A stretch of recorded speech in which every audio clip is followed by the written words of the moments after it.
Hi, this is Sharir Kobir from KlinKode. Today I'll show you how you can change the default design of the collection grid page in the default Dawn Shopify theme. So as you can see in my screen, the collection titles are at the bottom of the images, right?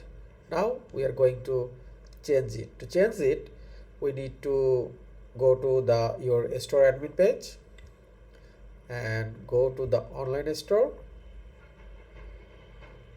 and you see our current theme is the Dawn theme. Let's edit.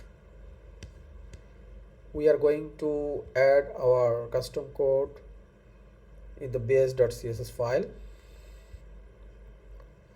Let's add the code at the very bottom of this file. Okay, and now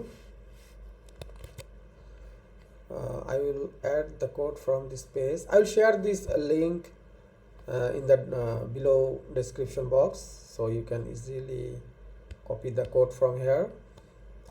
And now I will paste the code here. Okay, then just hit save. Okay, it's saving. Done.